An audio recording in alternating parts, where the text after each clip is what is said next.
Hello and welcome to Dragon HQ and Dragon Studio. I'm Caroline, the original Dragon Lady.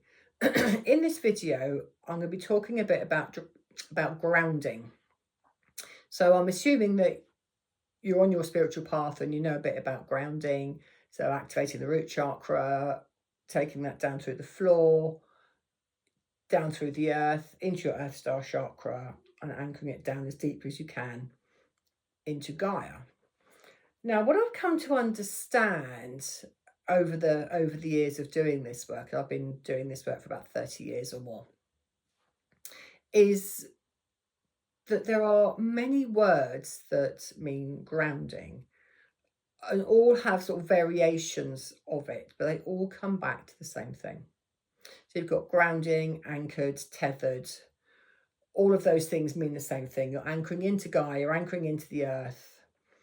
And the deeper you anchor into the earth, into the essence of Gaia, into physical earth, the higher you can fly. So the more deeper your spiritual work can go. Now, what I've come to realize in the last few years is that actually being anchored and being grounded also means being present. So that means you're fully in your body. You are completely here. I have worked with many, many people over the decades, probably thousands of people over the decades. And a lot of the people that I've come into contact with, or a good number of people that I've come into contact with, actually don't want to be here anchored in the physical body. They want to be up there playing with the fairies, the dragons, the guys, they want to be in the spiritual realm. Now, the rub here is, unfortunately, you agreed to come into this physical meat suit because you had a job to do or something to learn. And you can't do that fully if you're away with the fairies or away with spirit. You've got to be here and fully anchored. And over the last few years, I've been doing a lot of mindfulness work. Over probably about the last 8 years, I've been doing a lot of mindfulness work. Being present, being aware of your thoughts, all that type of thing, focusing on the breath and so on. And what I came to realize is that by being present, I'm actually anchored. I'm fully anchored into the earth.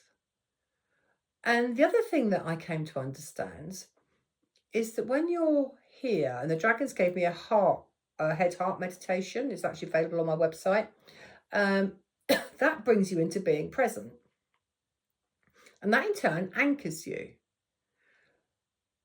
But more than that, it stops the mind chatter. Now, the Buddhists call it the monkey mind.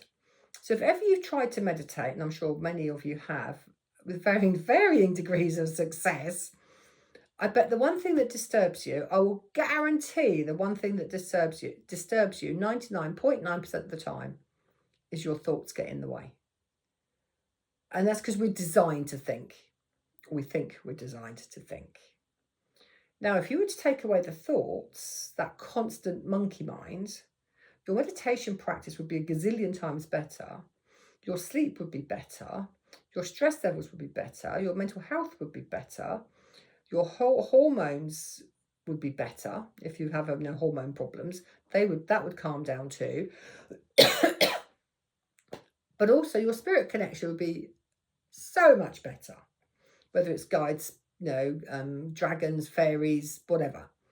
Your connection to spirit would be better. All because we've managed to quieten the monkey mind. And all of that, quietening the monkey mind, is about being grounded. So it doesn't matter which technique you use, and there are a myriad of techniques out there, and one that suits you. But the point of grounding is to anchor you into your body, into this physical reality, tether you into the earth, because when you're present, you are naturally anchored into the earth.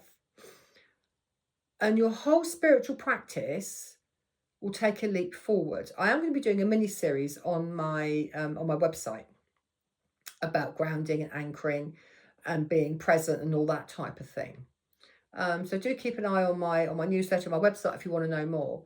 So the easiest way to just to get you going is, if it's safe to do so and you're not driving or anything else or at work or whatever, and you're able to close your eyes. And what I'd like you to do is just to focus on your breath. We're going to do this for about 25 seconds. And just focus on your inhale and exhale. Now, some people like to focus on the tip of their nose. Some people like to focus on this little bit, this little groove on your top lip, between your nose and your top lip. It has a name, but I don't know what it is.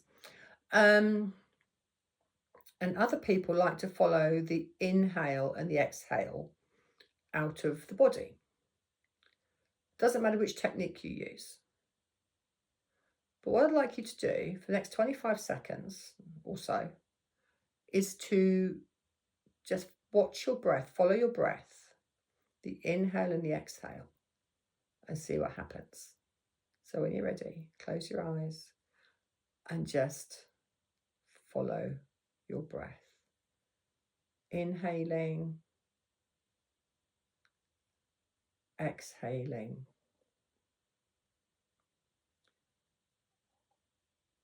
Inhaling, exhaling. And just stay with the breath for a little bit longer.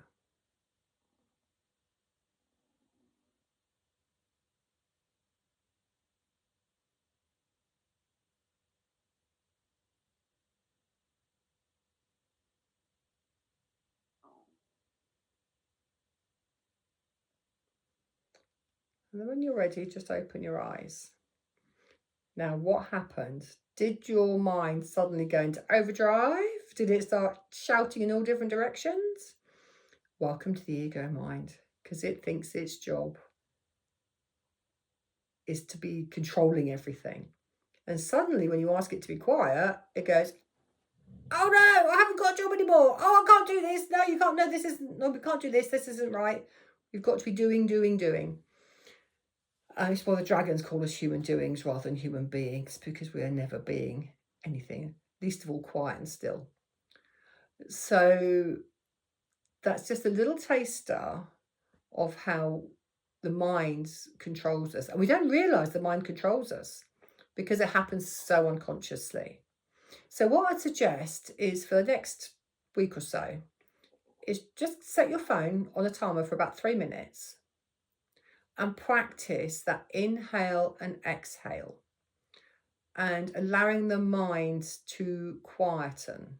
And it will get better with practice, and the mind and the thoughts will lessen gradually. And the idea is to give the brain something, or the ego mind something to focus on. So, i.e., your breath, your inhale and exhale, and approach it all with curiosity. Approach it all with, I wonder what my next thought will be. Or if a thought comes in, rather than getting frustrated and irritated by it, just go, okay, thank you, and go back to the breath. Approach all of it with openness and curiosity, and you will find yourself grounding gradually with practice, grounding much more deeply. It will happen. It's a natural occurrence. So good luck with that. I'd love to know how you get on, and do keep an eye on my website for this little mini series coming up about grounding and so on, and different practices. Take care, and I'll see you in the next video. Bye for now.